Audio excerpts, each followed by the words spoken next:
नमस्कार, मैं प्रेम शंकर आपका स्वागत करता हूं प्रेम शंकर मैथ्स 2.0 में। हम पढ़ रहे कक्षा 10 के चैप्टर नंबर 1 वास्तविक संख्याएं। वास्तविक संख्याओं में सबसे पहले हम प्रमेय देखेंगे 1.1, जिसे हम यूक्लिड विभाजन परिमेय के नाम से जानते हैं। तो प्रमेय आपको दिख रहा होगा।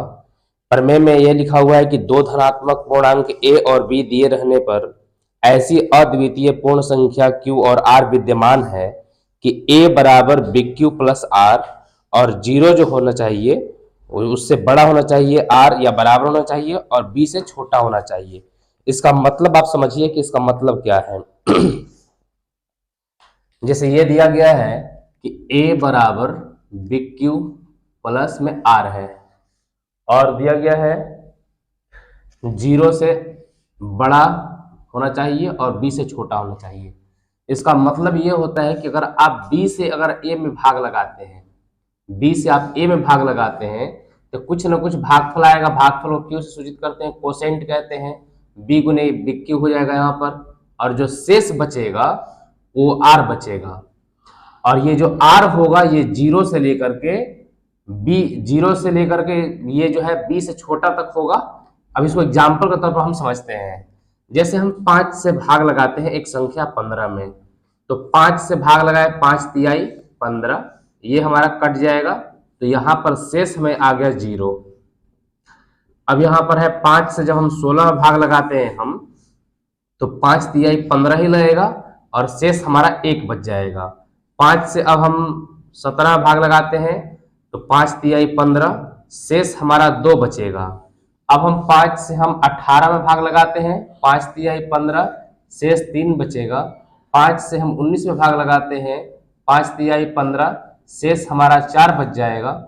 5 से अब हम 20 में भाग लगाते हैं तो 5 तिया 15, अगर हम ये लगा दिए तो नियम के मुताबिक कह रहा है कि जब आप भाग लगाते हैं तो ये तो होगा ही होगा, साथ ही साथ जो शेषफल होना चाहिए वो भाजक से छोटा होना चाहिए।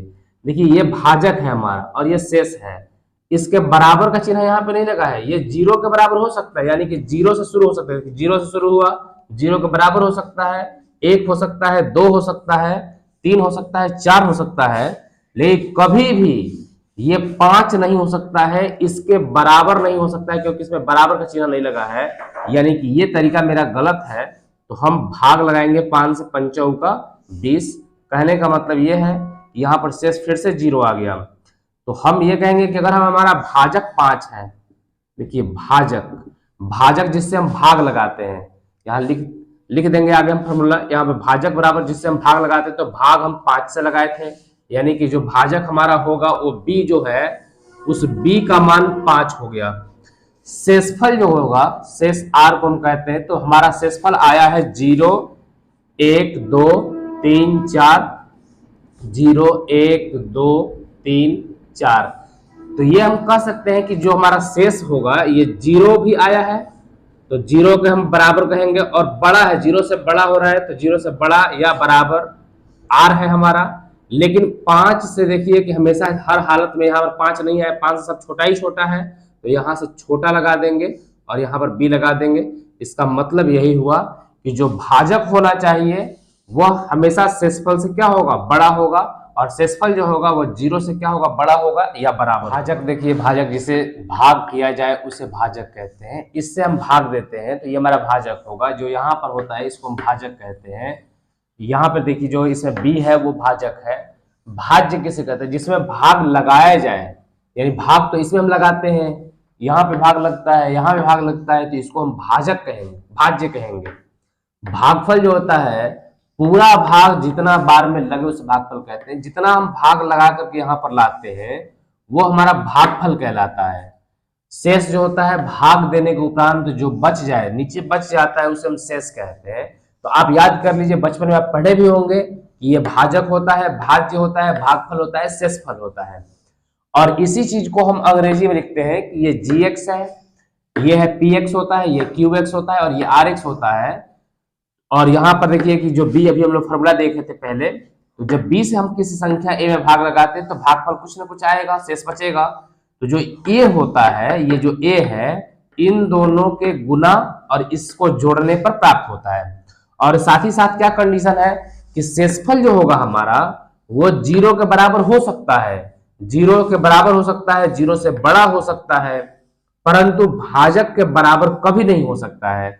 अब इसमें एक एग्जांपल हम समझते हैं कि जैसे मान लीजिए कि हम 5 से हम 37 में भाग लगा रहे हैं, या 47 कर देते हैं इसको हम, तो 5 से 5 नवा 45, यहां पर कितना बच जाएगा, 2 बचेगा। तो अब आप देख सकते हैं कि 5 से यहां पर अगर हम 9 बार में लगाए तो शेषफल 2 बचा है, इससे शेषफल छोटा है। अगर कोई लड़का यहां से 5 से 47 में जो है 5 आठी 40 लगा दे और नीचे बचा दे 7, जैसे ही इससे ये बड़ा हुआ, 5 से बड़ा हो गया 7, आपका भाग गलत हो जाता है। शेष ये जो भाजक है, भाजक से कभी भी शेषफल बड़ा नहीं होता है, हमेशा ही छोटा होता है।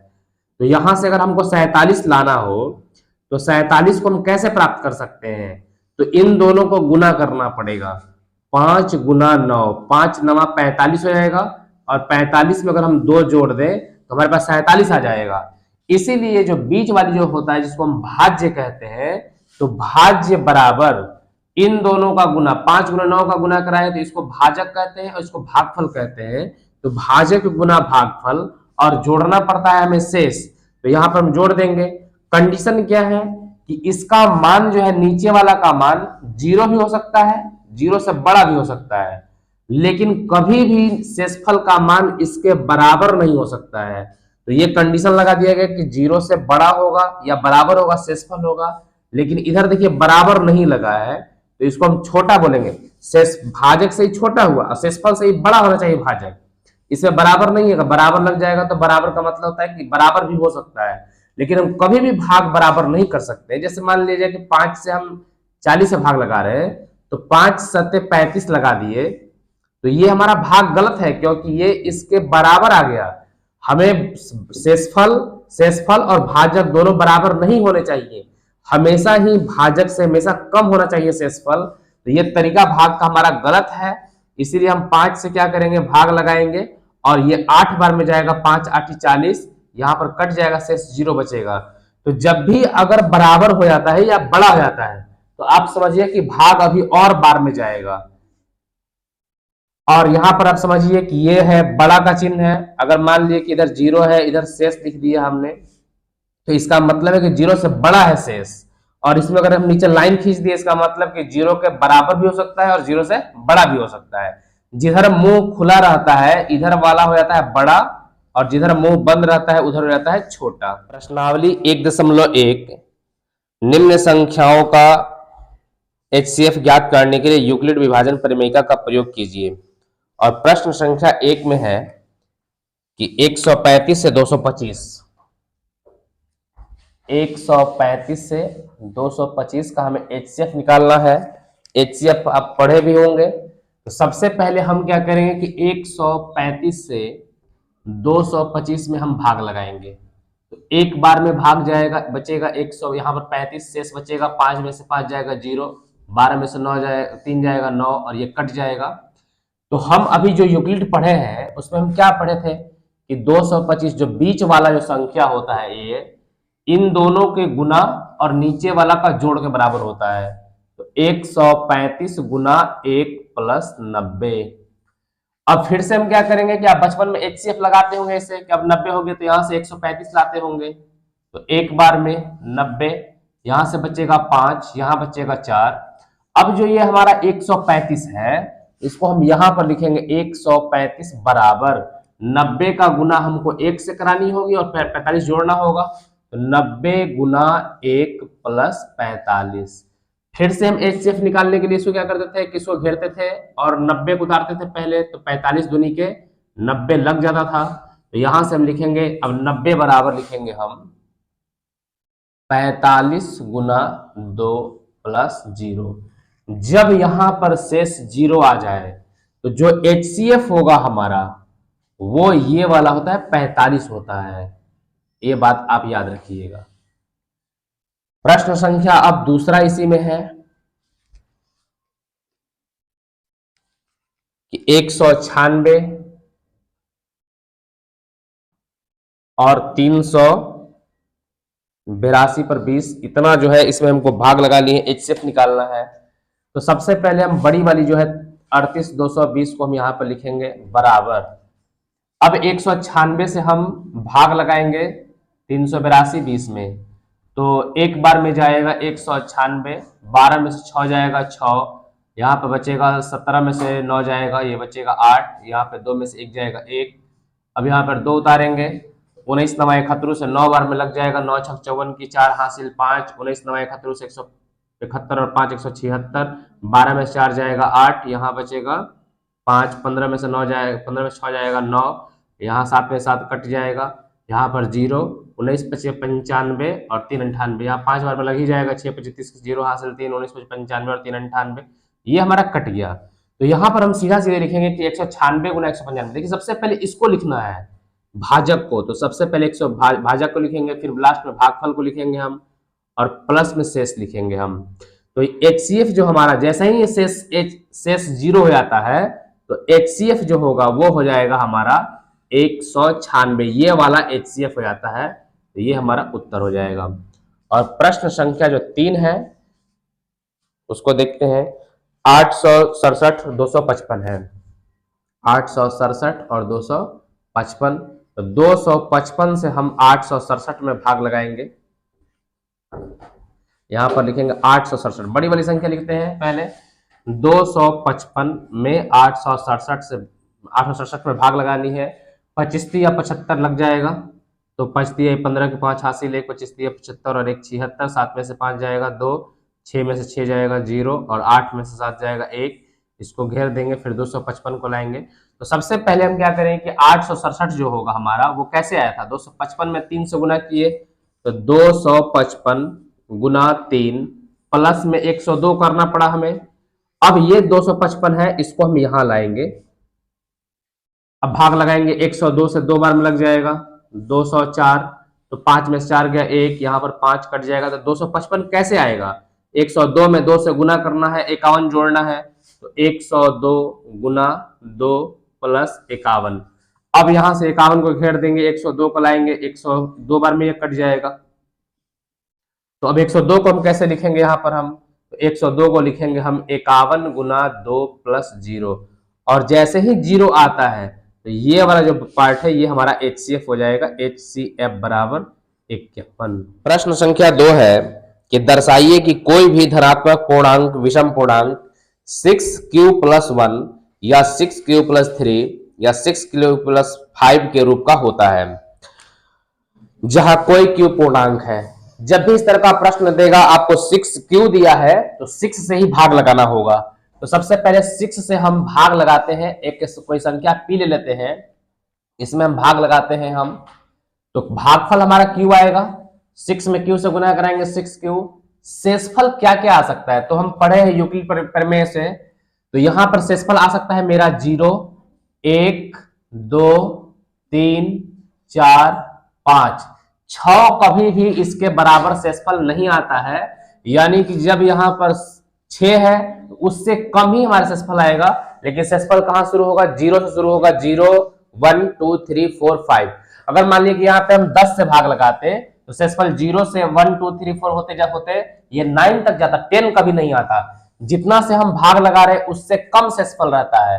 तो जब सबसे पहले हम कंडीशन ले लेते हैं कि जब, कंडीशन नंबर 1, जब r बराबर 0 हो, सबसे पहला नंबर कंडीशन लेते हैं कि जब r का मान क्या हो, 0 हो, तो p का मान हम कैसे निकालते थे, इन दोनों का गुना करते हैं हम, तो 6 × q प्लस शेषफल को जोड़ते हैं, तो शेषफल तो हमारा 0 हो जाएगा यहाँ पर, तो 6q, अब यहाँ पर p, इसको 2 गुना हम 3q लिख सकते हैं, और दुनिया के किसी भी संख्या में अगर हम 2 से गुना हो गया है, दुनिया कोई भी संख्या जिसमें हम 2 कॉमन है, 2 से भाग लगता हो, वह सम संख्या कहलाता है। हमें निकालनी है विषम संख्या, तो यहाँ 2 से आप देख रहे हैं कि 2 गुना में है, तो यह विषम संख्या तो हो ही नहीं सकता है, तो लिखेंगे कि यह, चूंकि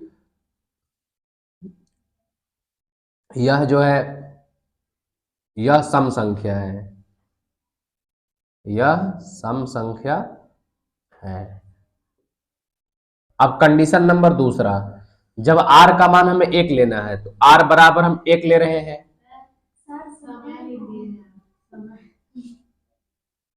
यह सम संख्या है। r बराबर हम 1 ले रहे हैं, तो r बराबर जब 1 लेंगे तो फिर वही काम करना होगा। p बराबर हमें इन दोनों का गुना, तो 6 गुने q बराबर 6q, और प्लस में शेष को जोड़ते हैं तो अब हम 1 को जोड़ देंगे यहाँ पर। अब इसमें से कोई कॉमन पार्ट नहीं निकलेगा। अगर आप निकालना भी चाहें तो 2 गुने 3q लिख सकते हैं प्लस 1। तो जैसे ही यहाँ पर 1 बच जाता है तो यह विषम संख्या के रूप का है, तो लिखेंगे यह विषम संख्या के रूप का है। तीसरा कंडीशन हमें लेनी है 2, r बराबर 2 पर। अब हम p का अगर मान निकालें तो p बराबर क्या हो जाएगा 6 गुने q, तो 6q प्लस में हो जाएगा 2, तो p बराबर 2 कॉमन ले सकते हैं हम, तो 2 कॉमन लेंगे तो यहां से हो जाएगा 3q प्लस यहां से 2 निकल जाएगा तो यहां बचेगा 1।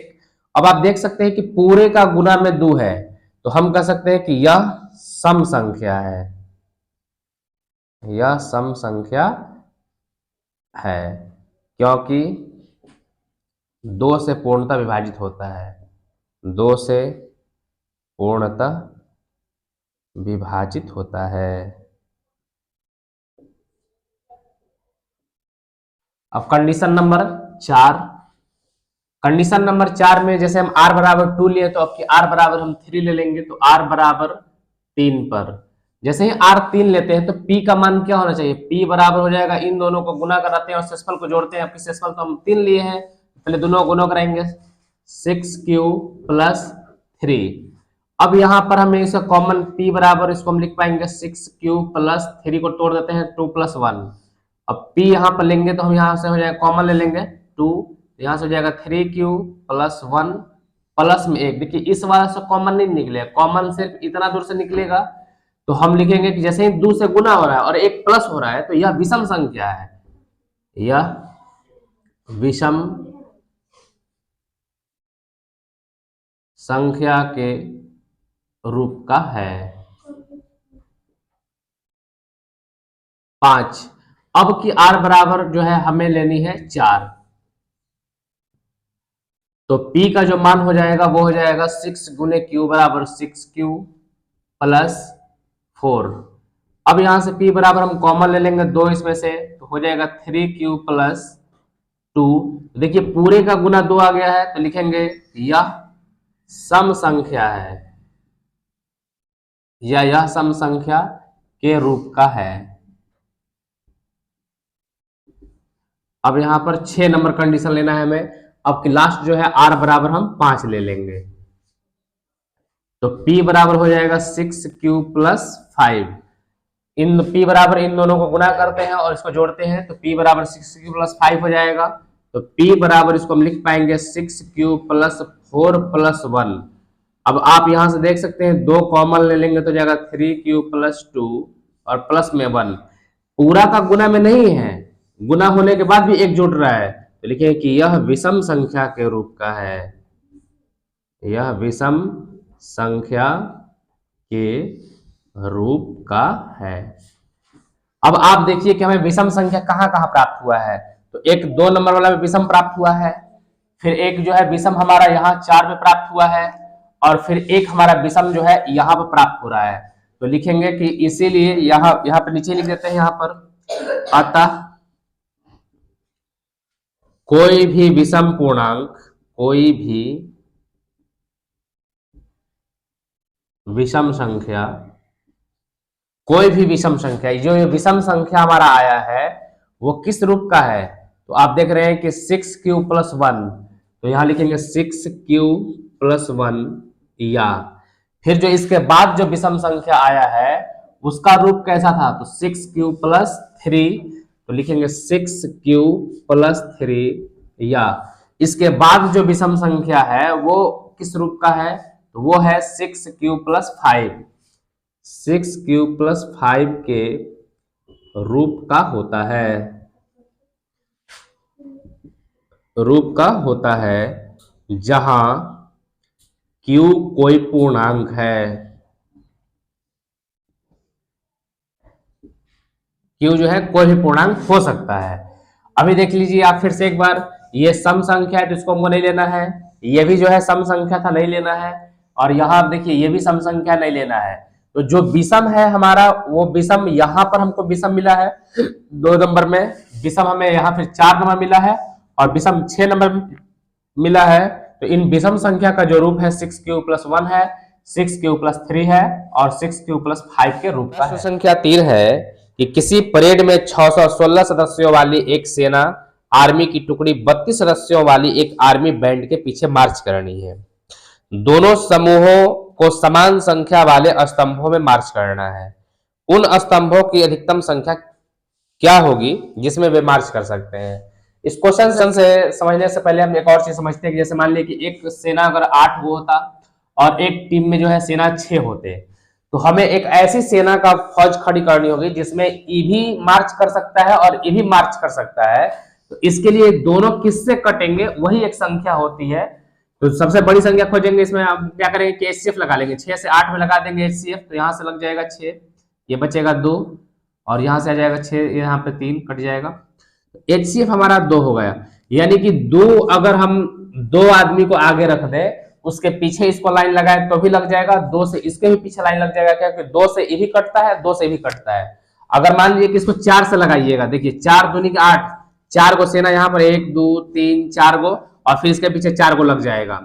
लेकिन जब इसमें लगाइएगा तो 1 2 3 4 और पीछे 2 बचेगा, पूरा सेट नहीं कर रहा है, तो सेट करना चाहिए। जैसे इसको अगर हम HCF हमारा 2 आया, तो 2 को अगर हम यहाँ पे रखते हैं तो 2 1 2 3 4, देखिए 8 को संख्या पूरा हो गया। इसको बैठाने के लिए अगर 2 है तो फिर यहाँ पर हम 3 बार लिखेंगे तो ये भी पूरा हो जाएगा। लेकिन अगर हम 4 ले लेते हैं तो ये तो सेट कर जाएगा, 4 और 4 8 इसके पीछे मार्च कर जाएगा, लेकिन 4 के पीछे 2 ही रहना चाहिए, लेकिन पूरा हमको भरना भी चाहिए। इसीलिए जो हमको ये प्रश्न है कि 16 सदस्यों वाली एक सेना जो है और 32 सदस्यों वाली एक आर्मी बैंड के पीछे मार्च करना है, तो हमको क्या करना है कि इन दोनों को HCF लेना होगा, ताकि जो ऐसी संख्या आ जाए जिससे 32 भी कट जाए और 616 भी कट जाए।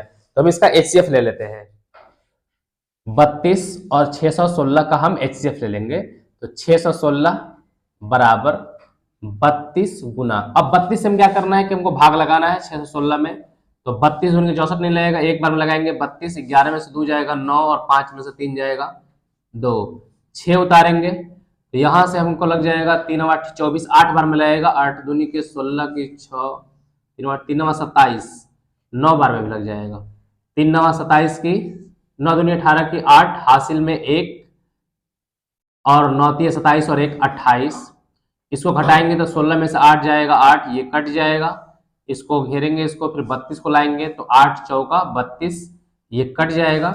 तो हम कहेंगे कि 32 में 19 से गुना किए, हम 32 में 19 से गुना करने पे 8 हमको जोड़ना पड़ा। अब जो है 32 को लेकर के यहां पर आएंगे, देखिए ये 32 है, 8 गुना 4 प्लस 0, 8 गुना 4 प्लस 0, जैसे ही 0 आता है तो हमारा HCF ये होता है, तो HCF बराबर 8। इसी 8 आदमी के पीछे 32 को भी मार्च करा सकते हैं हम, और 616 को भी हम मार्च करा सकते हैं।